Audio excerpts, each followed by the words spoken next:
Alright, so we have a 2007 Honda Civic here. The air conditioning is not working, and we're going to find out why. So first things first, we're going to start it up.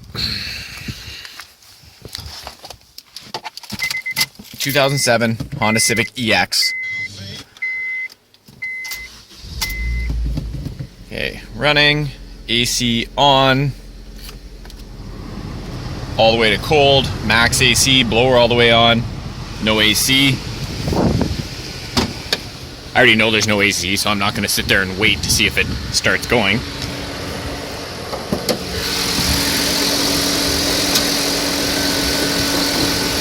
I'm going to look down at the air conditioning compressor, and I'm not sure if you can see this or not, but it's not spinning. The belt's moving. Yeah, you can see that. The belt's moving, but you can see the outside plate is not spinning. So, no problem. What we're going to do is, I've already actually done this. You're going to find the switch that's on the line here. It's a basic switch. And you're going to jumper the wires on that switch and see if the air conditioning compressor turns on. Okay, so here's a little insight then. I have already done that. I've jumpered that, and those did not turn on. So what you need to do next is, the other thing too is, just to note on this, the fans both were running during the AC, so it knows it's getting a signal. Now the next thing to do is probe your wires for your clutch. If you look at the air conditioning compressor, there, from behind the pulley, there's two wires come off, and on this one is one's green and one's red. And the green one connects to a screw on the clutch itself. The red one comes up and ends up here. I'm going to show you how to do that now. So to dive a little bit deeper into this clutch and AC for those who have no basic knowledge of it, it's a pretty straightforward system. How it works is this switch here that I jumpered, what it does is it tells the system if it's low on refrigerant, so you can so it doesn't do any damage and it'll shut off. So if I jumpered that and the compressor went ahead and kicked on, which happens a lot of the time, what I would do then is I'd go into the low side port here and I'd inject some dye.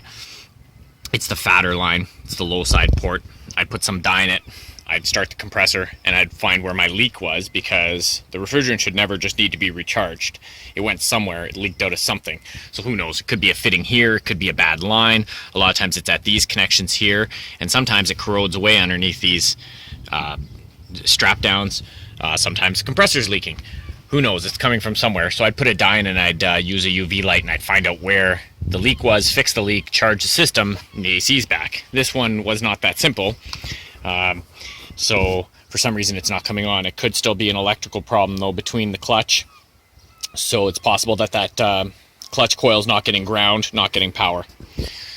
So sorry about the recording here. This is just using Sony Xperia 2. Don't have my video camera with me today, but wanted to make a video. So you can see I've already poked all three of these.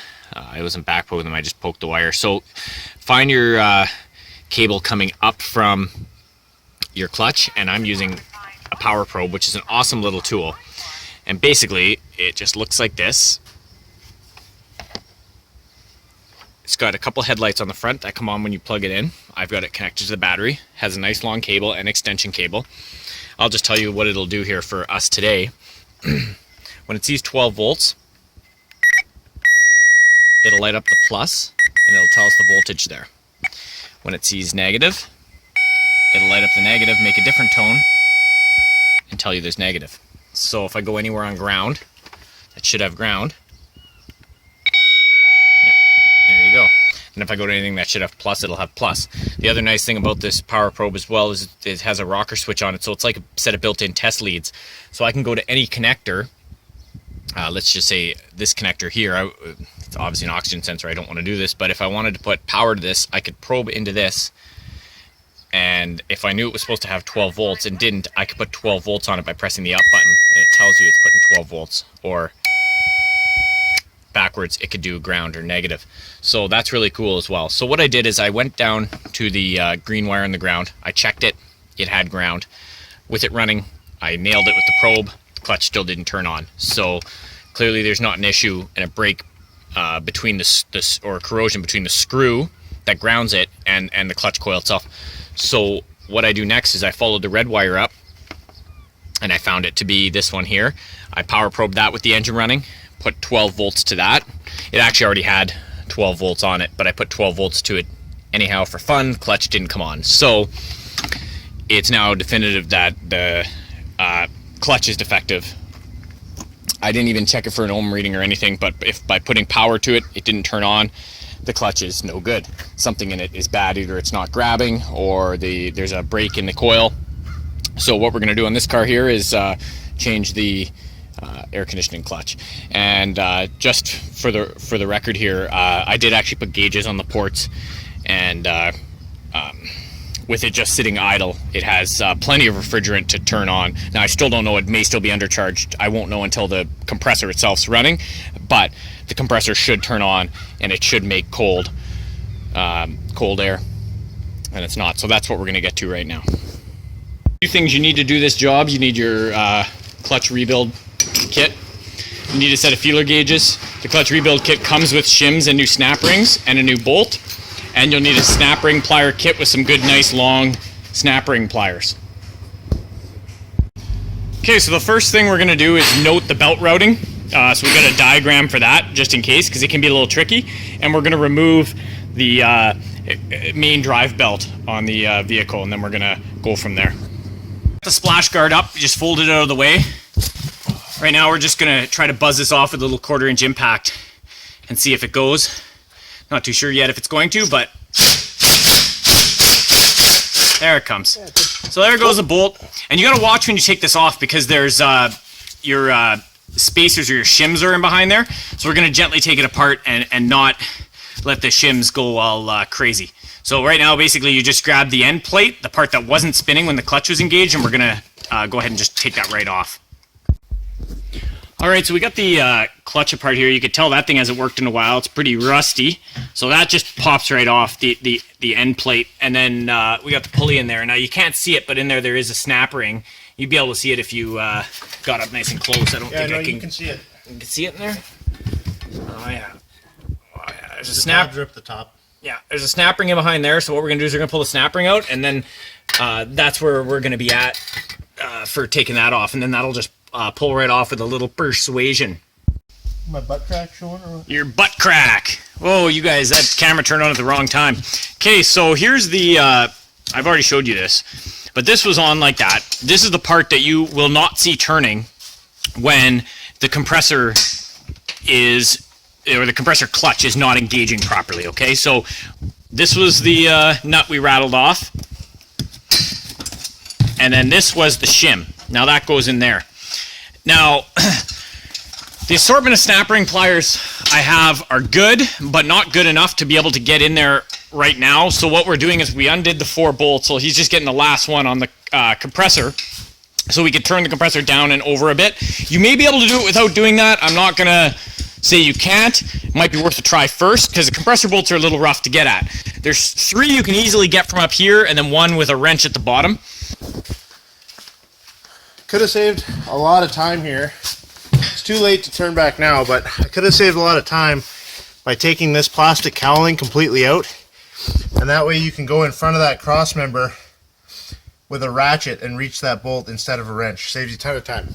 Okay, so a few ways you could shim this is you can use a feeler gauge, and you want it to be about 0.013 of an inch, and with it all buttoned down, that should just fit in there and have a little bit of drag between your 2 plates. The other way to do it, if you don't have a feeler gauge, it might take you a little longer, is you put all the shims they give you with the kit, put them all in there, and then this should sit far off. Then you keep taking this off and removing a shim at a time until this touches. Then when this touches, you add 1 shim, and then you put your bolt together. That's proper shimming of the clutch. All right, so here it is. I'm going to tell you something. We got this off. You can hear I'm breathing like a total fat man. These are a bit marred. Northern Ontario, after you took the snap ring off, which lies in there, this was sitting on like that, I actually had to use long bar like this and like that and hammer it and spin it and hammer it and spin it, and it came off. Generally they come off a lot easier, but you could see in here maybe that bearing is a little rusty. So it was a bit of a pain. Come on, focus camera, there we go. So it was a bit of a pain, but we got it off. So now what you got to do is when you look back inside the compressor, there's another snap ring. Not sure if I'll be able to show it to you or not. And it holds your coil on. And it's right inside there. It's a little pain in the ass. You need a real long, extra long snap ring. Then what we're going to do is we're going to take... Oh, it's moving all by itself. You can see that snap ring in there. Oh yeah, we can see it. I see the edge. I don't see the holes. So what we're going to do now is we're going to take that off, and that's our coil there. This piece right here. So we're going to take that off. There's one bolt to the compressor for a ground, and then there's one wire. So we'll take that snap ring, we'll pull that off, and then we'll go to the next step. Okay, so after getting the snap ring off, we had to pound on that a little bit more. It was also adhered on. You can kind of see it down there, right about there. It's sort of hanging out. Now we're turning off this little screw. Honda and their wisdom there put a screw on the compressor for the ground. Okay, so we tried our best here to get that screw off. The screw stripped, of course. We put vice grips on it, screw broke. So we have to find an alternate grounding location for the coil. Not a really big deal, but we got the old one off. Like, no wonder it failed. It was pretty rusted out. Probably was getting water in it and shorted or something. See here? Yeah, Northern Ontario. Okay, so we'll let you know. It's good on these cars to have a helper there to move around the compressor. But I got the new coil on there with the snap ring on. You got to make sure that goes in good. We cleaned it up really nice, so that's on there properly. We're going to go ahead and connect the electrical now, find a new alternate grounding point, and then we can start putting the clutch back on. And that's pretty easy, and I'll show you the shimming here. Well, we have the new wheel all on there. You kind of see it down there with Dan's hand. This thing is just such a pain. You know, doing these compressors usually isn't that bad, but with the area it's in, it's hard. So we cleaned it up as good as we can. You're gonna have to hold this. And then we put this on, like the new one on, okay? I used the old one in reverse to just give it a couple taps with the hammer so it can go in all the way to get the new snap ring around there. So that's what we're up against now. We're going to put that snap ring on here, which is on there, which is on top of the coil. Then once that's done, we work on shimming the outer plate. Oh yeah, look at that. So what we had to end up doing is the shims go on the end of the shaft here. Okay, so what you want to do is you want to have this stay nice and put while you spin this outside. And as you can see, we're good. I ended up having to use all 4 shims because 3, it was engaging and dragging really hard. So, and we're on the tight side, like we're probably 0.009. That was all shims that were in the kit. I don't know, aftermarket, I can't tell you.